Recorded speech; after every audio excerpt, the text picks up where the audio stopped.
Welcome to this Athletic Director U exclusive. I'm Jim Cavall, founder and CEO of INFLCR, and I'm joined by Danny White, the Athletic Director at the University of Central Florida. And Danny, first off, thanks for making time. We're here at NACDA. I know you got a lot going on. Yeah, no question. This works out great. Just pop in a room, knock out an interview, and go on to see what other great events they got here at NACDA. And bestow a lot of knowledge upon your peers from experiences and things you have going on. And I think, that's a key component of what we're going to do today is really share a lot of your learnings, especially in this role as athletics director at UCF. And I think a great place to start is talking about senior leadership. I think you look at athletic departments, you see the title Deputy Athletic Director, you see Executive Associate Athletic Director, and altogether you've got 4 folks in your athletic department that have those titles, and some might look at that as top heavy, but I think there's intention there, and I think it's great if you could share the intention of the structure of your leadership team. Yeah, titles and salary are one way to motivate people. I think what I want is a staff full of ambitious, competitive people, and I think primarily they're motivated by what they're doing and how it impacts our organization, and ultimately, how does that give them a chance to achieve their career goals? And we have those conversations all the time. So that's probably where title has a bigger impact for them. I want a leadership team that has aspirations to be an athletics director. I want to help them ascend to that chair, and we have several really talented folks. We're unique because we're one of the youngest athletic departments in the country. We're building so much, not just buildings, but infrastructure. We're building a Division I athletic department and a high-level one very quickly. So we probably have more leadership positions maybe than others, but a lot of that is just our work volume and some of the decisions we've made. We have in-house ticket sales. We have in-house corporate partnerships. So somebody's got to run those things because we're not relying on a third-party company to do that. So those are some of the, dynamics at play on how we arrived at where we are. But I'm a believer in change. I do not like to keep things the same. Our org chart will never stay stagnant, and we like to get creative with it too. I always love the phrase, if you're not putting yourself out of business, someone else will, right? Yep. You have to innovate or die, and you're truly setting an innovation pace for really the rest of college athletics and a lot of how you're doing things. I want to stay on this people topic because you can't really accomplish anything great without great people. Talk about how you look and identify for talent, because some folks might use a search firm, others might actually watch skills that are being displayed out there in leadership, and that's something that you use to get the right people on your team. What's your approach to get the right folks? Recruiting, when needed. Ideally, now that we have our staff set up the way it is, I would love for our leadership folks to get an opportunity to be an AD, and I'd love to be able to promote from within whenever possible. I think that the more we can reward the people we have that are a big part of our success with promotions at UCF, then I think it's great for our culture, and it shows that you don't necessarily have to leave UCF to advance your career. Sometimes that's the reality, but there are opportunities within our department. But getting in, I didn't have the opportunity to do that. I needed to bring some people in that had the perspective of where we were trying to go. So I recruited Eric Wood, who was at Arkansas, to come in and really be a leader for us on all things that I don't have a lot of background in, internal parts of an athletic department. We recently tweaked his title to Deputy AD for Competitive Excellence.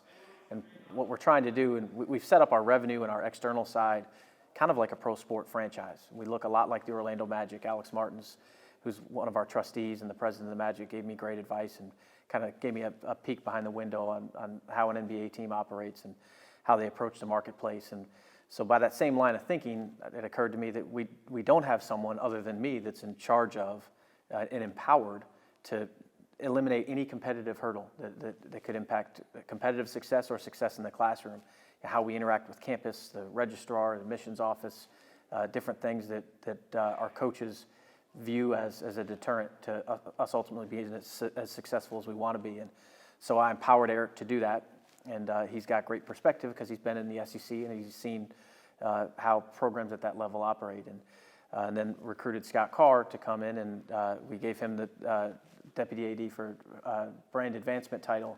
And it's really all things that impact our brand and how we interact with our campus community and obviously alumni base in the city of Orlando. So I've had to recruit at times, but now that we have our staff the way it is, and we have some really talented people in the athletics department, we'd love to, like I mentioned, we'd love to promote from within whenever possible. That's awesome. Does that reflect what you've experienced just in your family with the tree, starting with your father and your brothers? Yeah, I saw how much success my dad has had, and there's a reason he's had so many athletic directors that had worked for him at some point, and it's this internal promotional opportunity that people were groomed and moved on, and so probably watching that happen has had an impact on the way we have set things up at UCF, and we did the same things when I was at Buffalo too. That's awesome. Yeah, multiplying leaders is, I always say, the best reflection of the leader. If he can multiply more leaders underneath him or her, and you've obviously seen your father do that, you're doing that. It's a great philosophy. So now you're in a search, let's say, executive search, right? There's 3 finalists. They're in a dead heat, all right? What are you going to do to make the decision? Typically, I'm a big researcher. With coaching searches, and in this example with search for an executive team person, if I'm hiring outside of our department, or if I'm hiring outside of our department, I don't know a lot less about those people than I do, obviously, with the people we have at UCF. But ultimately, I've learned a lot about everybody before the interview ever happens. Sure. And I've talked to people they've worked for, and I've done a ton of research on them. And it comes down to what I always say when we're asked about different hires is the interview really matters, and somebody's going to win the interview. And I haven't had too many where there was a dead heat kind of situation. Usually someone separates themselves, and it probably comes down to a gut feeling, because I'm not going to be interviewing people that aren't qualified for the job or capable of doing the job, but who's the best fit and for UCF and the best fit in terms of working with me, and those would be probably some of the things I'd be thinking about. I want to switch topics. As a founder of a company playing more in the social media space of this college athletics world, I'm just interested to ask you about social media when it comes to Danny White, because number one, you've got a really good following.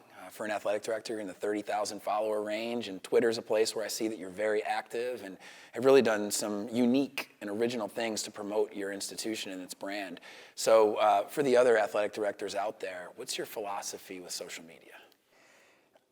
We want to, like so many people are trying to do, we want to tell our own story. And I think social media is an incredibly powerful platform to do that. But you have to tell it in ways that are interesting. And Eric DeSalvo, who leads our #content division in our athletics department, I think it's the first #content division in college sports, does a great job. Not that anybody should think about hiring him. He's happy at UCF. We're happy to have him. Yeah, but a lot of it, they give me great ideas. But I do, most of my stuff on my own, because I think when it's more organic and personal that way, when your voice is behind it, I think our fans resonate with that a lot more. Of course. Some things we do are pretty generic, but a lot of things we do have a lot of. I guess I'll go back to the term organic, but whatever that means. Well, the natural stuff with your voice, you picking the content you want and sharing it and telling the story the way you want to tell, it's just going to resonate with your fan base and follower base more. Yeah, and at critical moments, we've done things right after games and on the practice field, and just kind of letting them in our world a little bit. And I think it's a great way to communicate with a mass audience, and that's what we're all dealing with our alumni bases and fan bases. That's awesome. All right, so org chart. When you think about this whole revolution of fans consuming more and more sports content on their phones through social media rather than TV through traditional media, it's a reality that's becoming more tangible every day. They're on their phones even when you see them in the stadium. They're looking down at their phones, right? And so that reality has given way to a lot of new roles inside of college athletic departments, even departments called #content that didn't even exist 5 years ago. Talk about this department and this org chart that you've been able to develop and deploy around social media at UCF? You know, so we have the hashtag content, but it's really our communications team. It's our video services team. We have a ton of content creators. And what I think is interesting is probably more so now than ever before, we have this intersection of what our coaches really care about and are working on and what our administration is doing, because all of this stuff impacts our brand and has a huge impact on recruiting.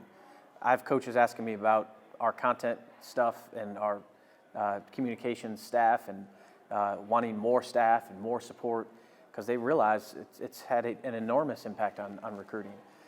And it obviously has a big impact on us building our fan base and building a season ticket base and all those things. So it's a team approach. Everybody's involved in it. Obviously, the hashtag content group is more, the leaders on the social stuff. But everything we do ultimately gets amplified on social.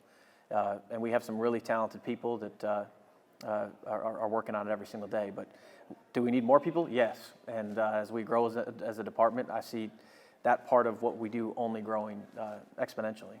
Well, you guys are doing a great job on social with your leadership team, and it's a big reason that Athletic Director Yee wanted you to sit here with me for this interview. Congrats on all your success. Thank you. And Godspeed for the future. Thanks so much.